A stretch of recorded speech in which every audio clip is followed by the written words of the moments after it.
환영하고 축복합니다. 우리 이 환영하는 마음을 담아서 우리 옆에 분을 이렇게 축복하기를 원합니다. 하나님이 당신을 사랑하십니다. 하나님이 사랑하시는 성도님과 함께하는 예배 가운데 하나님이 은혜 주시기를 소망해 봅니다.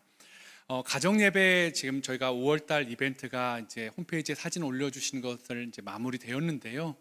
가정 예배는 이벤트가 아닙니다. 가정 예배 사진을 올려주는 게 이벤트고요. 앞으로 6월달도 7월달도 계속해서 하나님과 함께 가족들이 하나님을 온전히 예배하는 그런 귀한 예배 시간이 될 수 있도록 가정 예배를 꼭 지켜주시면 감사하겠습니다. 우리 함께 그린 교회 운동에 관련해서 계속 말씀드리고 있는데요.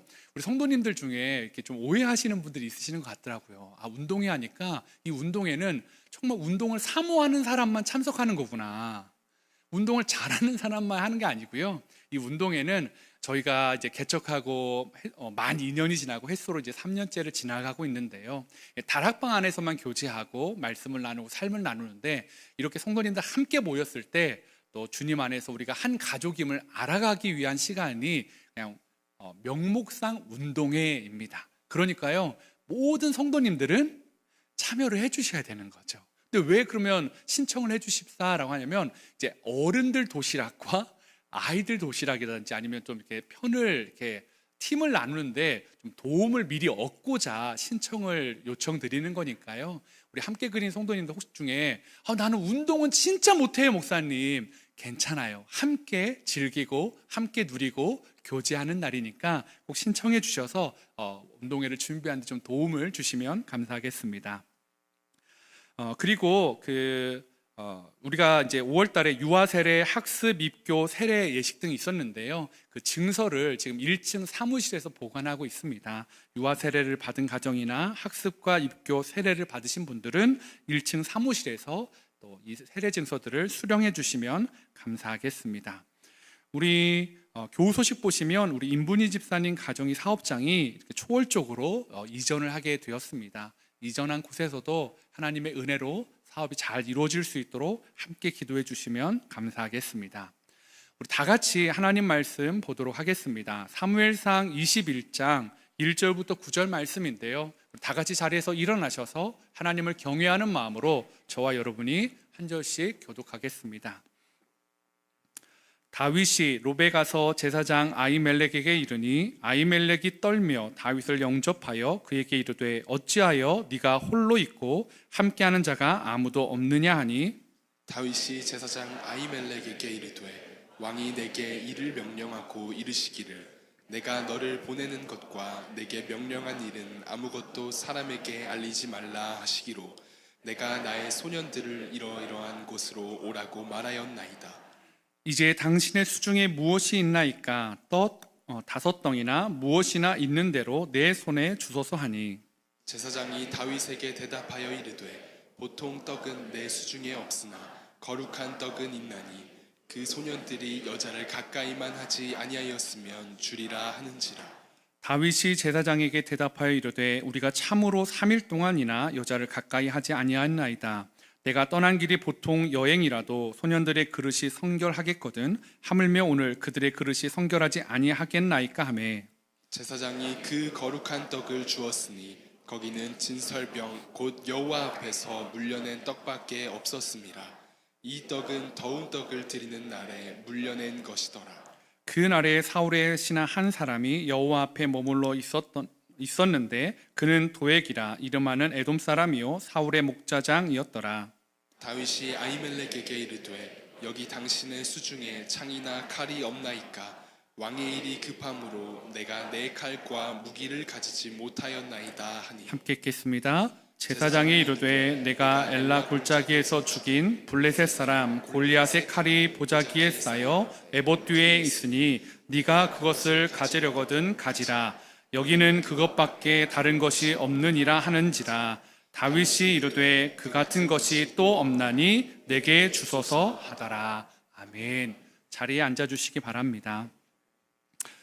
요즘 이렇게 다락방 신방이나 우리 성도님들을 이렇게 신방하다 보면요, 진짜 우리 성도님들이 힘드시구나 라는 것들을 참 많이 느끼게 됩니다. 그러면서 이렇게 힘든 현실을 우리가 어떻게 이겨나가야 될까라는 생각을 좀 계속 하고 기도하고 있는데요. 얼마 전에 한 목사님 책에서 아더 애쉬라는 사람의 일화를 제가 보게 되었습니다. 이 아더 애쉬라는 사람은요, 미국의 테니스 선수입니다. 네, 흑인이었고요. 흑인 최초로 이 메이저 대회에서 우승을 한 사람이었습니다. 68년에 US 오픈 단식을 시작으로 해가지고요. 70년에 호주 오픈 단식, 75년에 윈블던 대회에서 우승을 하였습니다. 그러니까 흑인 최초로 이 메이저 타이틀을 3개나 획득했던 사람이 아더 애쉬였습니다. 그러니까 이렇게 이 점수가 높은 대회에서 우승을 하다 보니까요. 68년과 75년에는 남자 테니스 세계 랭킹 1위를 했던 아주 유명한 선수죠. 그러니까 그리고 많은 흑인들에게 굉장히 상징성이 있는 그런 선수였습니다. 워낙 이 유명한 선수였는데요. 이 아더 애쉬가 나중에 한참이 지나서 이 심장병에 걸려서 수술을 하게 되었습니다. 근데 수술은 잘 되었는데 이 수술을 하면서 수혈을 잘못 받아서 그만 에이즈가 걸리게 되었습니다. 워낙 유명한 스포츠 선수였으니까요. 사람들이 또 이 아더 애쉬가 아버지의 신앙을 잘 따라서 신실한 그리스도인을 알아서 그런지 이렇게 질문했다고 합니다. 하나님을 원망하지는 않으십니까? 왜 나입니까? 라는 생각은 안 드십니까? 라고 말입니다. 이 질문에 이 아더 애쉬가 조금도 망설임 없이 이렇게 대답했다고 합니다. 아니요, 단 한 번도 그런 생각을 가져본 적이 없습니다. 내가 윈블던 우승컵을 들 때도 왜 나입니까? 라고 묻지 않았듯이 이 갑작스러운 고통과 불행 앞에서도 왜 나입니까? 라고 묻지 않았습니다. 생각해 보십시오. 흑인이었던 사람이 테니스를 할 확률이 얼마나 되었겠습니까? 테니스를 하면서 프로가 될 수 있는 확률은 또 얼마였을까요? 프로가 되어서 메이저 대회에서 8강, 4강, 결승에 나아간을 우승할 수 있는 확률은 또 얼마였겠습니까? 더 나아가 세계의 메이저 대회를 석권할 수 있는 확률은요? 기적 아니겠습니까? 그런데 아더 애쉬는 그렇게 우승할 때는 하나님, 제가 왜 이렇게 우승할 수 있습니까? 왜 저입니까? 라고 묻지 않았던 것처럼, 그 기적에 대해서 의문을 갖지 않았던 것처럼 고난에 대해서도 어려움에 대해서도 하나님이 주신 것인 줄 알고 인정하고 수긍하고 있다라는 것들을 이야기해주고 있습니다. 제가 이 이야기를 보면서 참 많은 생각을 했습니다.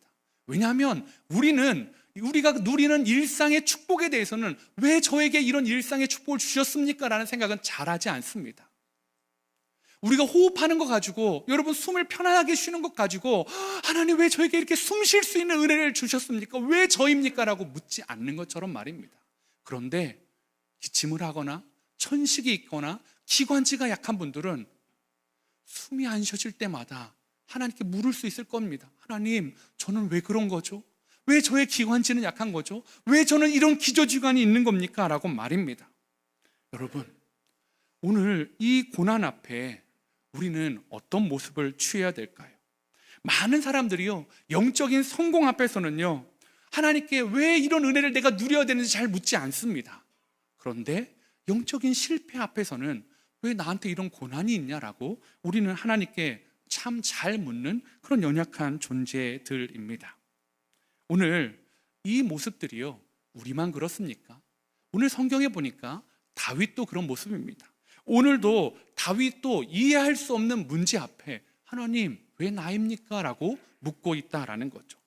사무엘상 20장 1절인데요. 우리 한번 같이 읽도록 하겠습니다. 시작.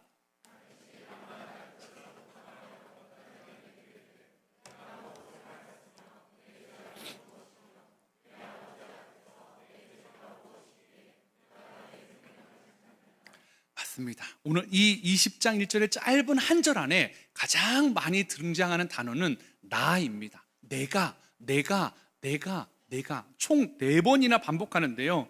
자신이 왜 이런 일을 겪어야 되냐고 요나단에게 따지고 묻고 있다라는 거죠. 그런데 우리는 잘 알고 있습니다. 다윗이 요나단에게 묻고 있지만 실상은 누구에게 묻고 있는 거죠? 하나님께요. 하나님, 내가 왜 이런 일을 당해야 됩니까? 왜 나입니까? 라고 하나님을 향해서 질문을 하고 있다라는 거죠. 왜냐하면 그렇게 신실했던 다윗, 그렇게 하나님을 사랑했던 다윗조차도 지금의 고난이 쉽게 이해되고 설명되지가 않았기 때문이다라는 거죠.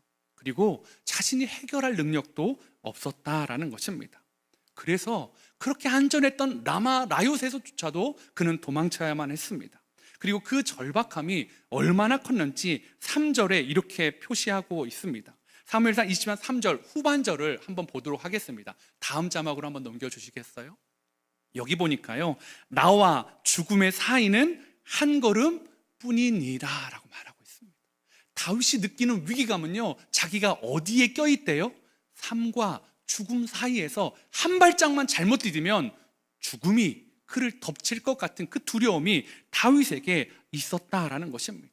이 외줄타기에서 내가 어떤 선택, 어떤 말, 어디로 향하는지가 나의 삶과 죽음을 갈라놓을 것 같아서 어떻게 해야 될지 조심스럽고 두렵고 떨고 있는 게 다윗이었습니다.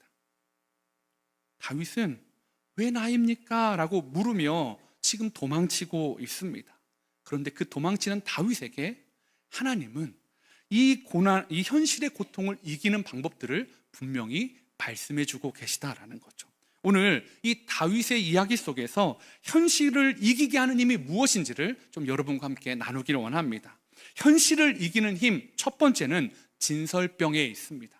진설병이 무엇일까요? 하나님의 은혜를 먹으라라는 하나님의 말씀입니다.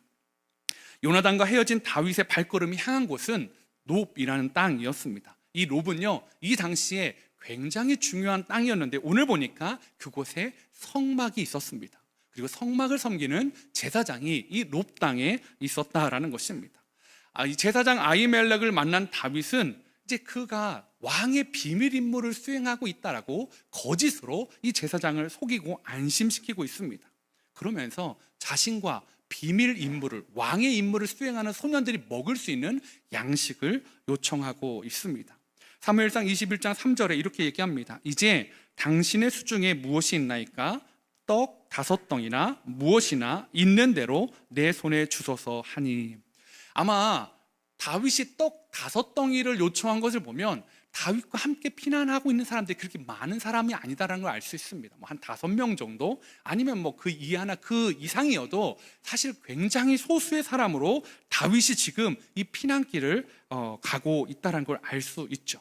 근데 이 떡 5개조차도 이 제사장 아히멜렉에게는 없는 상황이었습니다. 일반 떡이 없다라고 말합니다. 아히멜렉은 그래서 일반 떡은 없는데 거룩한 떡은 있다라고 말하고 있습니다. 이 거룩한 떡이란 게 뭐냐면 이 성막에 보면요, 성막은 성소와 지성소로 나뉘는데요, 지성소에는 뭐가 있죠? 하나님의 언약궤가 있습니다. 성소에는 3가지 물건이 있는데요, 이게 뭐냐면 하나는 등대, 이 촛불을 켜는 등대와 이렇게 분향하는 향단, 그리고 맨 마지막이 진설병을 놓아두는 상이, 이렇게 3가지가 이 성소 안에 있었습니다. 특별히 이 진설병을 놓아두는 상이 바로 그 위에 있는 진설병이 이 제사장이 말하는 거룩한 떡이라는 거죠. 레위기 24장에 보면 이 진설병은 총 12개를 놓아야만 했습니다. 그래서 안식일이 되면 그 이전에 놓았던 떡을 걷어들이고요, 따끈따끈한 떡을 다시 그 진설병 상에 올려두는 게 그들의 규례였습니다. 그리고 식어버린 떡은요, 그 떡은 오직 아론의 자손과 그 제사장들만이 먹을 수 있는 것이었다라는 거죠. 오늘 21장 6절에 보니까 제사장이 그 거룩한 떡을 주었으니, 근데 이건 누가 먹어야 됩니까? 제사장만 먹을 수 있는데 지금 그 떡을 이 아히멜렉이 다윗에게 주고 있다라는 거죠. 거기는 진설병 곧 여호와 앞에서 물려낸 떡밖에 없음이었더라. 이 떡은 더운 떡을 드리는 날에 물려낸 것이더라. 즉 새 떡을 올려드리고 그 떡을 거둬들여서 제사장들이 나눠 먹어야 되는데 그것을 다윗에게 주었다라는 것입니다. 그러면 아히멜렉과 다윗은 하나님의 말씀과 하나님의 율법과 규례를 어기고 있는 중대한 그 죄를 짓고 있는 현장 아닙니까? 그런데요, 이 이야기가 우리는 단순히 떡의 이야기가 아니다라는 것을 예수님을 통해서 알 수 있습니다. 다윗의 이 시대로부터 한 천여 년이 흐른 다음에 예수님이 이 이야기를 하십니다. 어떤 상황에서 하시냐면 예수님과 제자들이 안식일에 거리를 가다가 제자들이 배가 고팠나 봅니다. 밀밭을 지나다가 그 밀밭을 지나면서 밀을 잡고 비벼서 그것을 먹었습니다. 근데 안식일에도 식사를 하는 것은 규례에 어긋나지 않는데 비비는 게 노동이라고 생각했습니다. 그래서 바리새인들이 득달같이 달려들었습니다. 당신의 제자들이 지금 안식일의 규례를 어겼습니다. 이게 어떻게 된 것입니까? 그럴 때 예수님이 이 다윗의 진설병 사건을 가지고 설명을 해주십니다. 그러면서 이렇게 말씀하시죠. 마가복음 2장 27절 28절에 또 이르시되 안식일이 사람을 위하여 있는 것이요 사람이 안식일을 위하여 있는 것이 아니니 이러므로 인자는 안식일에도 주인이니라 라고 말입니다. 바리새인들은 우리는 안식일, 하나님이 정하는 규례를 지키기 위해 있는 존재들입니다. 안식일을 위해 존재하는 사람들입니다 라고 말하는데요, 예수님은 전혀 다르게 말하시는 겁니다. 아니다, 안식일은 하나님이 너희를 위해서 주신 날이다. 하나님이 사랑하는 마음으로 너희에게 쉼을 주신 날이다 라고 말하고 있다라는 거죠. 그리고 그 사랑의 결정체가 바로 나, 예수님, 안식일의 주인인 나다라고 말하고 있습니다. 너희에게 진짜 안식을 주기 위해서 하나님이 보내신 사람이 바로 나다라고 말씀하고 있다라는 것입니다. 생각해 보면요, 하나님의 성전에 진설병을 놓아두는 이유도 그와 같습니다. 여러분, 하나님의 성전에 왜 진설병을, 떡을 놓아두라고 했을까요? 그 일주일 동안은 떡을 누가 먹는 겁니까?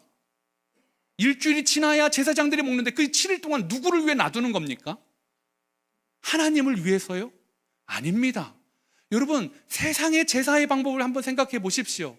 귀신들, 아니면 여러분 제사를 지낼 때 제사 드리는 분들 기억나시나요? 어떻게 음식할 때 소천하셨던 그 부모님이 좋아하셨던 음식들을 놓아둡니다. 왜요? 부모님이 오셔서 그거 먹어야 된다라고 말씀하는 거죠. 이방 신상들도 그 제물을 드릴 때 이방 신에게 좋아하는 것들을 바쳐드립니다. 그런데요, 오늘 이 하나님의 진설병은요, 그런 의미가 아니다라는 것입니다. 이 진설병 결코 하나님이 내가 배고프니까 떡을 좀 성전에 놓아두어라 라고 말씀하시는 것이 아니다라는 거죠. 내가 먹으니까 이것은 거룩한 떡이다라고 말씀하시는 것도 아닙니다. 진설병은 하나님이 자신의 백성에게 양식을 주시는 은혜를 상징하는 겁니다. 내가 너희를 먹이는 하나님이다, 내가 너희를 먹이고 있다, 내가 너희에게 주는 것이 거룩한 떡이다라고 말씀하고 있다라는 거죠. 그래서 12개를 놓는 겁니다. 12개의 진설병은 이스라엘의 12지파 모든 이스라엘 백성들이 육신의 떡으로만 살아가는 것이 아니라 하나님의 은혜를 먹으면서 살아가는 자들이라는 것을 말씀하고 있다라는 거죠. 삶과 죽음의 경계에 서 있는 다윗에게 하나님이 주시는 게 무엇입니까? 그냥 육신의 배고픔만 채우는 그런 떡이 아닙니다. 지치고 피곤한 그 영과 육을 회복하는 하나님의 은혜가 진설병이다라는 것입니다. 그렇다면 여러분은 이 은혜의 떡을 먹고 계십니까? 오늘 교회에 나오실 때 성전에 나오셨지 않습니까? 다윗이 성막에서 그 은혜의 떡을 먹은 것처럼 여러분은 혹시 이 교회당에 나오실 때 율법만 찾는 바리새인들처럼 형식만 찾다가 진짜 하나님이 주시는 예배의 떡은 놓치고 있는 건 아닙니까? 오늘 찬양이 좀 긴데? 오늘은 모르는 찬양만 하는데? 오늘은 기도가 너무 긴데? 오늘은 목사님 왜 저러지? 넥타이가 마음에 안 들어. 왜 가르마는 저렇게 한 거야? 여러분, 아니면 바리새인들처럼 다른 사람들을 정죄하고 불편한 시선으로 보느라 정작 자신의 영혼을 먹이시는 예수님의 사랑을 못 먹고 있는 건 아닙니까? 교회 오는데 왜 저렇게 와? 슬리퍼를 신고 오네? 교회 오는데 준비가 안 된 것 같은데? 성경책도 안 들고 와? 여러분, 그거 쳐다보다가 하나님이 여러분에게 주시는 생명의 떡, 그 은혜의 떡을 놓쳐버리면 우리가 바리새인들과 무슨 차이가 있습니까? 예배는요, 지치고 굶주린 자가, 삶과 죽음의 경계에 있는 자가, 여러분 너무 지쳐서 슬리퍼 신고 나오면 안 됩니까? 그래도 운동화나 좋은 신을 여러분 그러면 안 되나요? 막 죽을 것 같았는데 겨우겨우 잠옷바람으로 하나님 앞에 살고 싶어서 그렇게 나오면 안 되는 겁니까? 오늘 하나님께서 여러분에게 진짜 주시고 싶은 것은 그런 바리새인들의 쟤 비볐어요, 하나님 쟤 비볐어요, 쟤 노동했어요, 이게 아니다라는 것입니다. 오늘 예수 그리스도로 말미암아 새 힘을 얻는 저와 여러분 되시길 소망해 봅니다. 왜냐하면요, 요한복음 6장 35절에 그 이유를 이렇게 말씀하십니다. 예수께서 이르시되 나는 생명의 떡이니 내게 오는 자는 결코 줄이지 아니할 터이요 나를 믿는 자는 영원히 목마르지 아니하리라. 여러분 뭐 가지고 오래요? 양복 입고 오래요? 추리닝은 안 된대요? 뭐 슬리퍼는 안 된대요? 아니에요. 예수님께서는 내게 오는 자는 결코 줄이지 않을 거래요. 와서 무엇을 입었든 무슨 태도를 왔든 어떤 모양이든 나를 먹어라, 내가 너에게 주는 생명의 떡이다라고 말씀하고 있다라는 것입니다. 이제 6월 마지막 주에는 성찬 예식이 있습니다. 그때는요, 너무 죄송하게도 세례 받으신 분들만 그리스도의 피와 살을 의미하는 분병과 분잔을 할 수 있습니다. 그러나 오늘 예배는요, 모든 자들이 세례를 받았건 받지 않았건, 오늘 처음 나왔건 오랫동안 교회를 나왔건 생명의 예수님을 먹음으로 말미암아 우리가 하나님 앞에 설 수 있다는 것을 여러분 믿으시길 바랍니다. 이 예배는 그런 예배입니다. 오늘 이 자리에 나오는 우리 사랑하는 성도 여러분, 이 시간에 생명의 떡이신 그 예수님을 먹음으로 삶과 죽음의 경계 한 걸음 사이에서 또 나아갈 힘을 얻는 저와 여러분 되시길 바랍니다. 하나님은요, 여러분에게 이곳에 와서 시간만 때우다라고 가라고 말씀하지 않으십니다. 아유 너 모태신앙이잖아, 너 부모님의 신앙 지금도 기도하고 있잖아, 너 그냥 습관처럼 나오라, 그렇지 않으십니다. 하나님은 이곳에 와서 시간 때우는 거 아니고요, 여러분의 헌금을 필요해서 여러분 나오라고 하는 것도 아닙니다. 하나님은 진짜 필요한 건 여러분에게 내가 너를 살리고 너를 먹이고 너를 입히고 너의 은혜를 베풀어주는 너의 생명의 떡이다라는 것, 그러니까 너는 날 먹어야 된다, 나와 함께 해야 된다라는 것을 오늘 이 시간에 말씀해 주기를 원하신다라는 것입니다. 저와 여러분이 하나님과 생명의 떡인 예수님과 함께 삶을 살아가는, 삶과 죽음의 경계를 그 주님과 함께 걸어가는 우리들 되기를 소망해 봅니다. 현실을 이기는 힘 두 번째는요, 골리앗의 칼입니다. 이것이 상징하는 것은 하나님의 능력을 붙잡아라 라는 것입니다. 떡으로 힘을 얻은 다윗은요, 아히멜렉에게 무기를 요청합니다. 당연한 것 같습니다. 도망치는데 무기가 없으니까요. 그런데 사무엘상 21장 9절은 이렇게 말하고 있습니다. 한번 같이 읽어보실까요? 시작.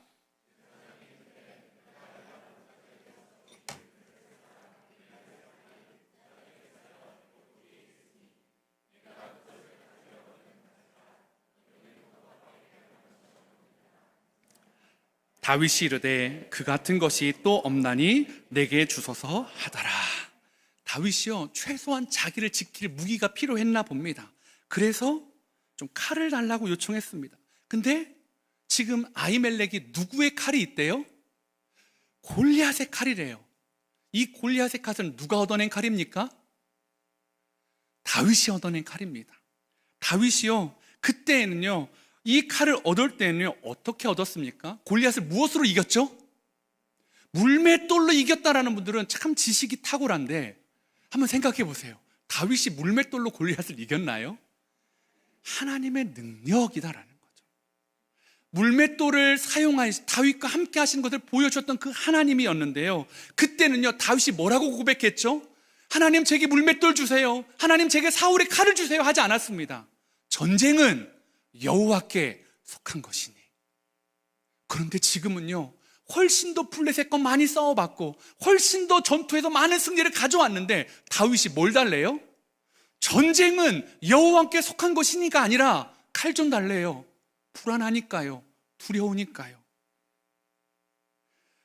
이 도망자 다윗에게 지금 마침 골리앗의 칼이 줍니다. 무슨 말일까요? 너 이 호신용 칼로 네 한 몸 지켜라, 이게 아니라요, 하나님이 보여주시는 거예요.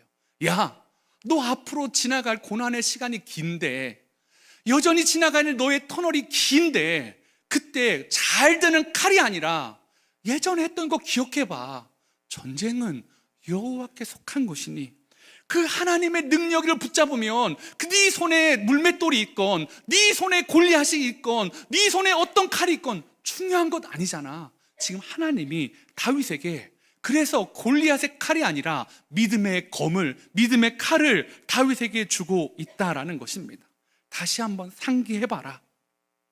그래서 삶과 죽음의 경계를 걸어가는 다윗이 골리앗의 칼이 아니라 믿음의 검을 가지고 다시 세상으로 나아옵니다. 사랑하는 성도 여러분, 오늘 이 예배는요, 바로 이 믿음의 검을 얻는 시간이어야만 한다라는 거죠. 내가 기도했으니까, 오늘 예배 드렸으니까 갑자기 칼 잘 드는 거 하나 쫙 얻어가지고 앞에 있는 저 사람을 쫙 하면 저 사람이 내 마음대로 싹 바뀌어. 남편을 향해 쫙 일었더니 여보, 오늘은 내가 설거지를 할까?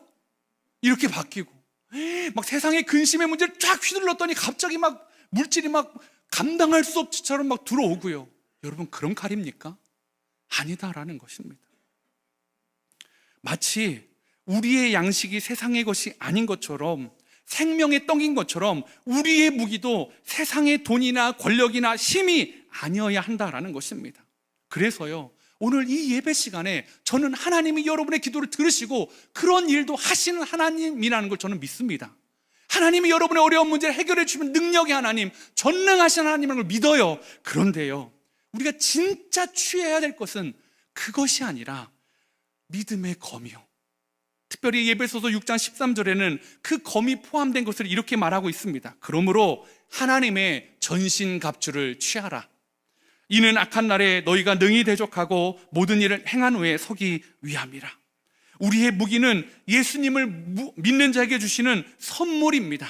성령을 입혀주시는, 성령으로 입어주시는 하나님의 전신갑주라는 것입니다. 그래서 우리의 무기는 성령님을 의지할 때 발동되는 무기다라는 것입니다. 성령님을 의지할 때 전신갑주를 입을 수 있습니다. 그리고 영적 싸움에서 승리할 수 있다라는 것입니다. 오늘 이 시간 여러분 무엇을 구하시겠습니까? 내 한 몸 지킬 수 있는 칼 좀 주십시오가 아니라 성령의 충만함을 구하는 예배 시간 되기를 원합니다.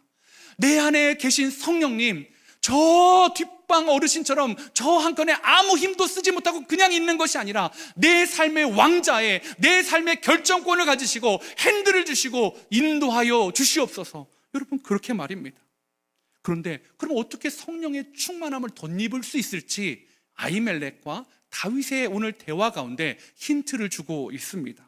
오늘 5절 말씀입니다. 다윗이 제사장에게 대답하여 이르되 우리가 참으로 3일 동안이나 여자를 가까이 하지 아니하였나이다. 내가 떠난 길이 보통 여행이라도 소년들의 그릇이 성결하겠거든. 하물며 오늘 그들의 그릇이 성결하지 아니하겠나이까 하매. 여러분, 여러분의 그릇은 성결, 깨끗하십니까? 오늘 아히멜렉은 그 칼과 그 검을 줄 때 너희가 너희의 그릇이 성결하냐라고 묻고 있습니다. 우리는요, 어떻게 성결해질 수 있습니까? 교회 오기 전에 우리의 그릇을 어떻게 닦아야 됩니까? 닦을 수 있는 건 오직 하나, 그리스도의 보혈로 우리의 죄를 씻는 것뿐입니다. 오늘 주님의 보혈로 깨끗하게 씻긴 우리에게 예수님은요, 승천하시면서 성령을 약속해 주셨습니다.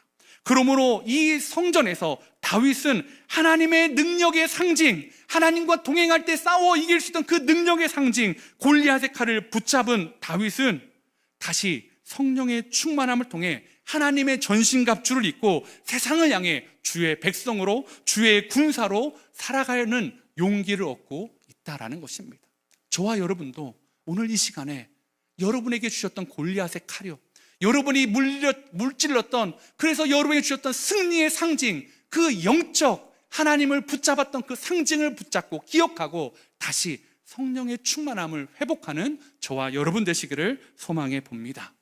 마지막으로 이 현실을 이기는 힘은 다윗의 신앙의 고백에서 나옵니다. 뭐라고 고백하냐면 하나님의 선하심을 맛보아 알라라고 고백하고 있습니다. 이제 다윗은 성막에서 하나님이 주시는 양식과 하나님이 주시는 무기를 받고 세상으로 나아갑니다. 여러분처럼 오늘 예배를 드리고 하나님이 주신 영적 양식과 영적 무기를 가지고 세상으로 나아갑니다. 그러면 잘 살아야 되는데 참 다윗 앞에 놓여있는 삶이 쉽지가 않습니다. 오히려 그의 삶은 더 비참하고 더 힘든 것이었습니다. 그래서 다윗은 도피처로 블레셋을 택합니다. 그런데 한번 생각해 보세요. 다윗이 지금 누구의 칼을 가지고 있습니까? 골리앗의 칼을 가지고 가잖아요. 이 칼을 간다라는 것은 내가 너희들의 원수다라는 것을 상징하는 칼 아닙니까? 나는 너희의 전쟁 영웅을 무찔렀던 사람이라는 걸 보여주는데 그 칼을 메고 분별이 잘 안 되나 봐요. 막 너무 힘드니까 이 삶과 죽음의 경계 가운데 그저 막 저기가 살 곳이라고 잘못된 블레셋으로 도피했습니다. 그런데 어느 순간 정신 차려보니까 블레셋 가드왕 아기스랑 그의 신하들이 얘를 어떻게 죽일까를 논의하고 있는 거예요. 그때서야 정신이 바짝 차려졌어요. 아, 내가 호랑이 입으로 들어왔구나. 여기에 오면 안 되는데 내가 여기에 왜 왔을까?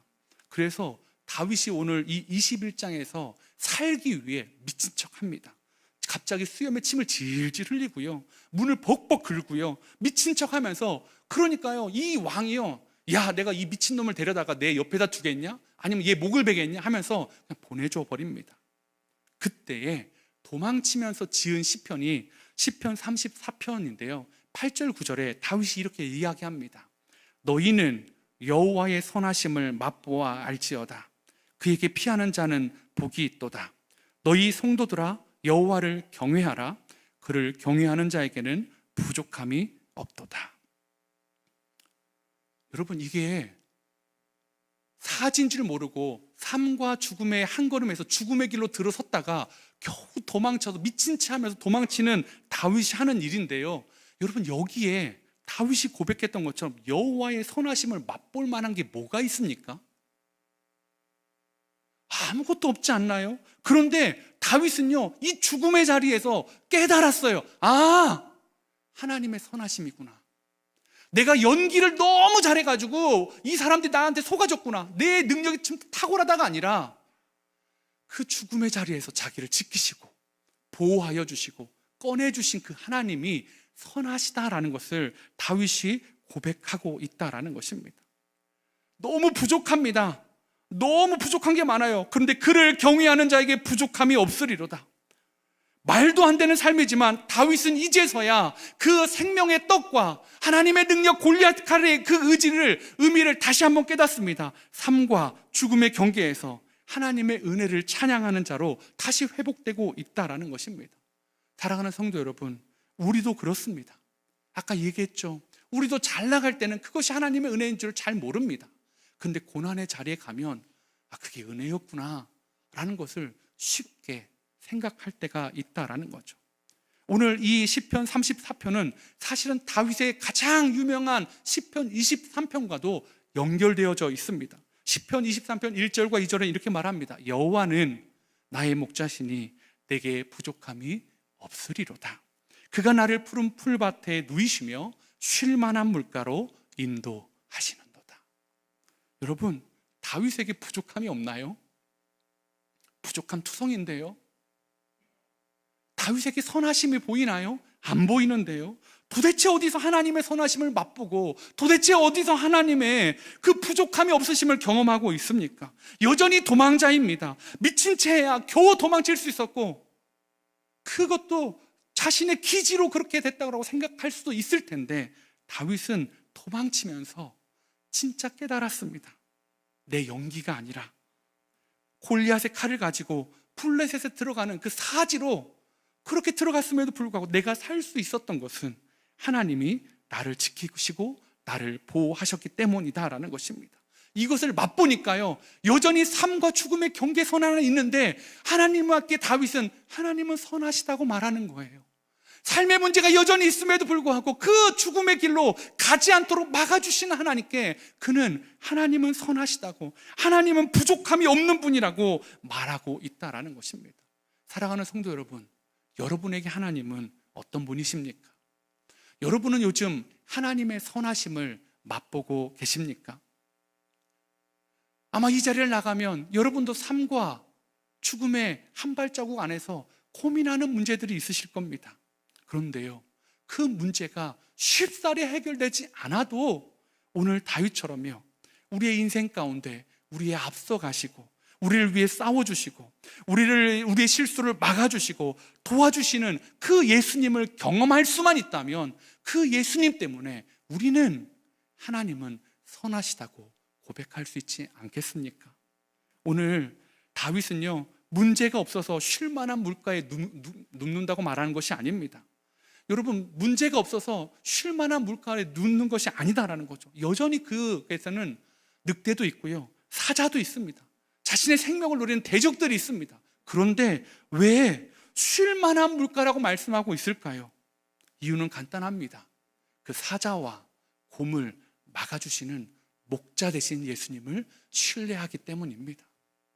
여러분의 삶 가운데 여전히 여러분을 삼킬 것 같은 사자와 곰이 있으십니까?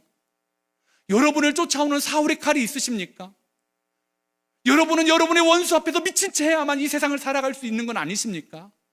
그때에 여호와는 나의 목자셔서 여전히 그런 삶을 살아가지만 그 예수님 때문에 그 사망의 음침한 골짜기를 지남에도 불구하고 나는 쉴 수 있다라고 말할 수 있다면, 여러분, 우리는 하나님의 선하심을 이미 맛보고 누리고 있는 자들입니다. 마태복음 11장 28절에 수고하고 무거운 짐진 자들아 다 내게로 오라, 내가 너희를 쉬게 하리라. 예수 믿었는데 쉴 수 없던데요? 예수 믿었는데 무겁던데요? 여러분, 예수님을 의지하고 쉴 수 있는 것, 그것은 하나님의 선하심을 맛본 자, 하나님의 은혜를 경험한 자, 하나님의 능력을 붙잡혀 본 자, 그런 사람들만이 누릴 수 있는 은혜다라는 것입니다. 이제 말씀을 좀 정리하려고 합니다. 여러분의 삶 가운데 여러분은 왜 나입니까? 라고 혹시 서두에서 말씀했던 아더 애쉬처럼 질문하고 있으십니까? 아마 그렇다면 많이 힘드신 상황 가운데에서 왜 나입니까? 라고 질문하실 겁니다.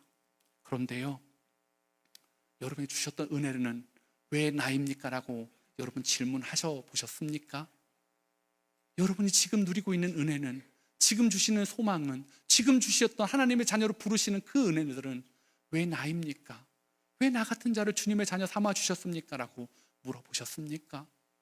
오늘 그 물음을 통해서 아더의 씨가 그 은혜가 내가 묻지 않았던 것처럼 고난도 나는 묻지 않아. 하나님은 선하시기 때문에 나는 이 질병의 시간들을 그냥 주님과 함께 걸어가겠어 라고 고백했던 것처럼 저와 여러분이요, 그 믿음을 가지고 이 예배당을 나가는 그 순간부터 삶과 죽음의 한 걸음 사이에서 하나님의 선하심을 맛보며 살아가는 귀한 성도님 되시기를